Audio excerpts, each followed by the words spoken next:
Welcome back, and we're joined right now over the phone by Dr. Abdel Wahab Ghoneim, the Vice Chairman of the Arab Federation of Digital Economy. Good evening to you, sir.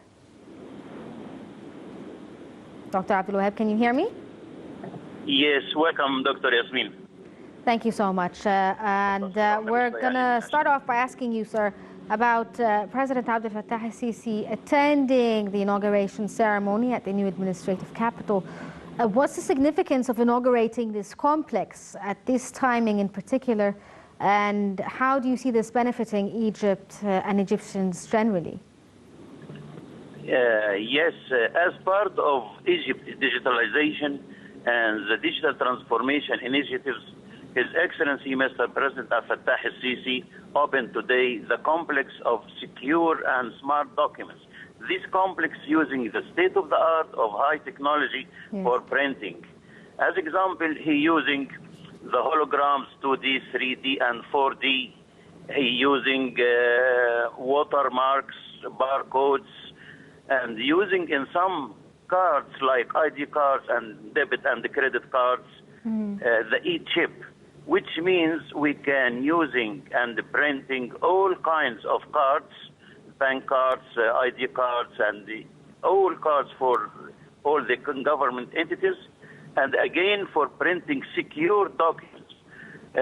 This secure documents anti-fraud, because you know most of the old documents, it is printing on in ordinary paper. This paper you cannot use it again.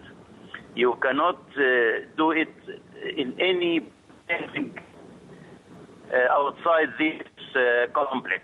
Yes. This is very secure part of this transformation. Dr. Abdel Wahab, are you still with us on the phone? Yes.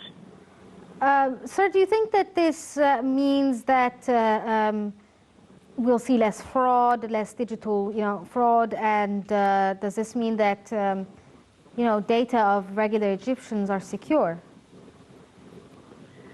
Do you know, before we opened this complex, we imported all these kind of technology from Europe. Yes. It cost a very high cost by foreign currencies like euro or dollar. Now we, as part of our we must have this own secure, this own technology. We use it here without any interference from any other companies or foreign companies. Now this complex supply all the government entities with all the documents. Initially, he printing something like a year 400 million documents. Yes. And he can using the high technology and all these things and all the laborers and experts, Egyptian people, Egyptian youth. This is the main issue. Sir, the aim of the project, or one of the aims of the project, is to create some form of a digital transformation whereby we will scrap paper and basically have some sort of centralized system for the entire governance of Egypt itself. How important is this today, and how did this help the survival of people in the industry? I know now that, for instance, you can renew simple things like your ID card or a driver's license online. Has this been beneficial to the average Egyptian, and what is the future of digital transformation within the country? Yeah. The main challenge for the digital transformation initiatives is the security. How you can use security for this data stored in databases, how you can use all the documents secured. This is the main issue. And His Excellency Mr. Abdel Fattah al-Sisi said a lot of times, the security and the privacy for the data for all the Egyptians must be 100% secured. Yes. This is why we can do a lot of things, like encryption for the data on the databases. You Yes. can encrypting all the data, transferring even in satellites, through satellites or fiber optics cables. But when you must printing all the certificates, like birth certificates, like educational certificates, like any certificates for the courts, it must be secured. Yes. Until now, a lot of documents not secured, not 100% secured. You can copy it in color printers, you can use it. But now, there is a lot of applications on the smartphones. Mm-hmm. When you have a look for any documents, you can know if it is original or not. This is it is very important for the auditors when they auditing all the documents in courts, in any government sectors. This is why we Yes. must have this high-tech technology. And again, our ID card now, it is not smart.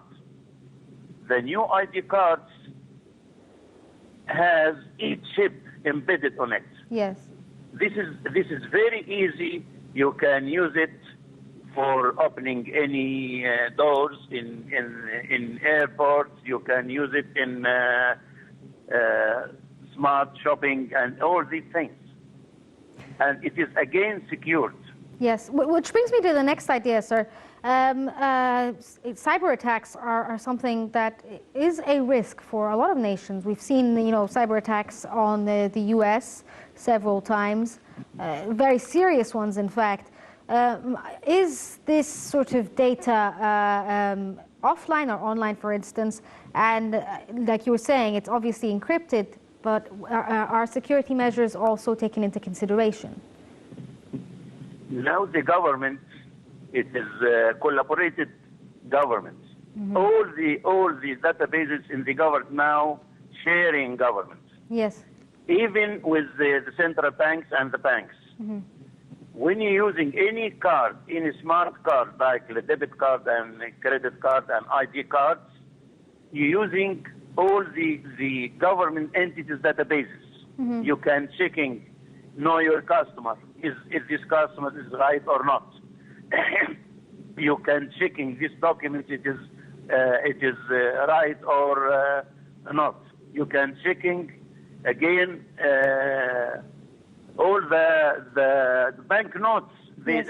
In this complex they are printing all the banknotes and currency with highly secured paper, printed using barcodes, using Yes. watermarks and all these things. Yeah. But what I'm All talking these- about, sir, is not necessarily the documents themselves that are being used by the average Egyptian, but this is going to be a large database full of data about Egypt in general. Is there some sort of encryption to it? Is this data secure? Is there like a backup for it as well, not just in a digital form? Will paper be gone, for instance? Or is there the backup form for this data is in paper form as well? Yeah, we encrypting the data when it is transferred from any place to another place. Mm-hmm. If the data inside the same data center, we are not encrypted. Mm-hmm. But when transmitting this data from any government entity to another any government entity, Yes. abroad from governorate to governorate, we must encrypt this data. Yes. Because there is a lot of hacking inside and outside.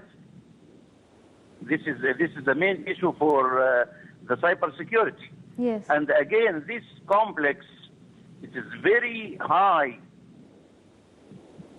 benefit for the financial inclusion because when you get any services, you must be paying online. Mm-hmm. You must secure these lines for paying money through your point of sale and through any payment gateway or through any ATMs or ITMs, machines in the banks. Would you say, sir, that this is something that is important, especially during the times we live in, given the pandemic and all? everything people want now is contactless digital information. They don't want any paper or they want to hold and touch anything. I think we now moving from a very traditional stage to very high tech stage. Mm-hmm. When you're going and using the smart, the artificial intelligence and smart yes. cards yes. and big data analytics, you're moving to the fourth industrial revolution. We must going to these things. Mm-hmm. And we must depending on our applications here for security and cyber security issues. The point of this project is eventually to create smart cities within Egypt itself. Firstly, what are smart cities? What does this actually mean? Sorry, I'm not hearing because I'm in the car. Is this better? Can you hear me better now? Can you repeat the question, please? Yes. Part of the project's function is eventually to create smart cities within the country itself. Can you explain what a smart city is? Yeah, this is not only one project. This is a lot of projects. It is simultaneous projects. Yes. It is a lot of factors there. Some of them, especially for data analytics and connecting all the databases for the government sectors. Yes. Some of them using for printing. Some of them using 3 layers printing for using ID. In the middle printing, they put some barcodes, some encrypted information for using these for highly secured cards. This is a very high sophisticated technology. We yes. use it now. Okay, Dr. Abdel Wahab Ghoneim, unfortunately we're out of time. Dr. Abdel Wahab, thank you for joining us. This was Dr. Abdel Wahab Ghoneim, Vice Chairman of the Arab Federation of Digital Economy. Thank you so much for joining us over the line and enlightening us about the important project here in Egypt. And now we're going to move on to the second segment of the show, where we'll be talking about transforming Egypt into a regional center for pharmaceuticals. After we take a look at a report about this new project, we're going to get back to the questions about this show.